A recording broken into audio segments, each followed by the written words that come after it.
माननीय अध्यक्ष महोदय, माननीय मंत्री जी ने स्वीकार किया है कि बिहार में दाखिल खारिज के पेंडिंग मामले 7,70,284 हैं अभी तक, और उन्होंने यह भी कहा है कि जिस मामले में आपत्ति है उसको 75 दिन के अंदर, और जिस मामले में कोई आपत्ति नहीं है 35 दिन के अंदर निष्पादन करना है। मैं माननीय मंत्री जी से जानना चाहूँगी कि अब तक अनापत्ति वाले कितने आवेदन 35 दिनों के अंदर निष्पादन किए गए और कितने लंबित हैं, और आपत्ति वाले कितने आवेदन 75 दिनों के अंदर निष्पादित किए गए और कितने लंबित हैं।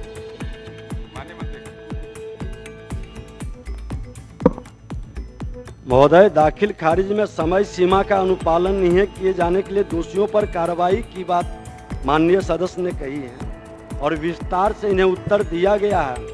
विभाग दाखिल खारिज हेतु प्राप्त आवेदनों का ससमय त्वरित निष्पादन करने के लिए प्रतिबद्ध है।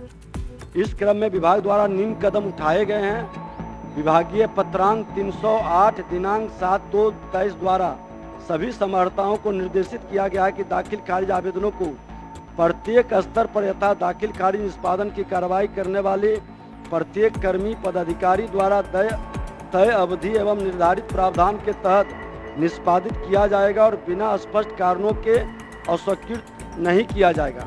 साथ ही दाखिल खारिज आवेदनों को निष्पादित करने के लिए क्रम में फर्स्ट इन फर्स्ट आउट पद्धति का अनुपालन करना सुनिश्चित किया गया है। दाखिल खारिज आवेदनों का त्वरित निष्पादन हेतु विभाग द्वारा राज्य के सभी अंचलों में ODD और इवेंट प्रणाली अपनाई गई, जिसमें अंचल अधिकारी के साथ साथ राजस्व अधिकारी को भी दाखिल खारिज करने की सत्ता प्रदान की गई है। ये व्यवस्था है और उस व्यवस्था में सरकार सजग। माननीय अध्यक्ष महोदय, यह जवाब तो मुद्रित था और मैंने पढ़ा भी था, लेकिन मैंने पूरा किया पूछा कितने मामले लंबित हैं, कितने मामले निष्पादित हुए 35 दिन के अंदर अनापत्ति वाले और 75 दिन के अंदर आपत्ति वाले। ये मेरा सीधा सवाल था, उत्तर तो मेरे पास था ही, हालांकि नहीं आया जवाब। मैं अपना दूसरा पूरा पूछती हूँ। स्पष्ट ऊपर में ही है कि कुल प्राप्त आवेदनों की संख्या 1,22,79,566 है महोदय, और कुल निष्पादित आवेदनों की संख्या 1,15,09,308 है। निष्पादक के क्रम में विवादास्पद एवं प्राप्त आपत्ति के आधार पर 46,43,917 आवेदन को खारिज किया गया। माननीय अध्यक्ष महोदय, मेरा दूसरा पूरक है कि जी दूसरा पूरक है, एक ही पूरक पूछा मैंने। दूसरा पूरक है कि विभागीय सचिव राजस्व भूमि सुधार के पत्रांक 308-9/7/2/23 के निर्देश के आलोक में राज्य में कितने जिला पदाधिकारियों ने दोषी अंचल अधिकारियों को चिन्हित करते हुए उनसे स्पष्टीकरण की मांग करते हुए आरोप पत्र गठित किया कर विभाग को कार्रवाई हेतु भेजा। जानकारी दी जाएगी। दोषियों के लिए ही सवाल था, तो मैं ये सीधा जानना चाहती हूँ कि कितने अंचलाधिकारियों के लिए भेजा है।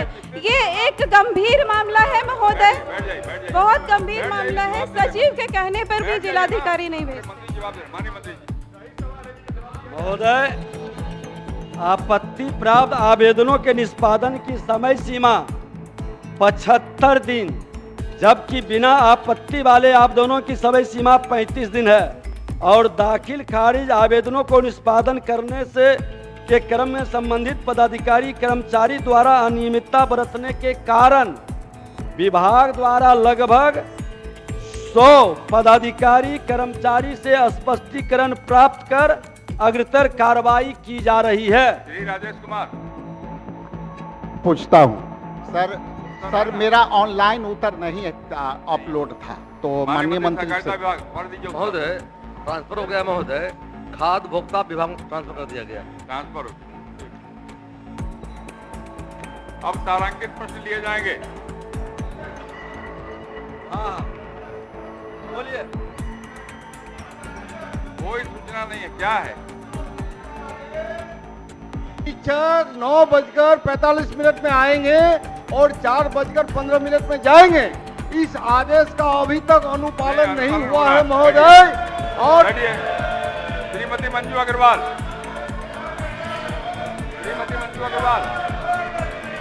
पूछना है आपको। महोदय, उत्तर आ चुका है।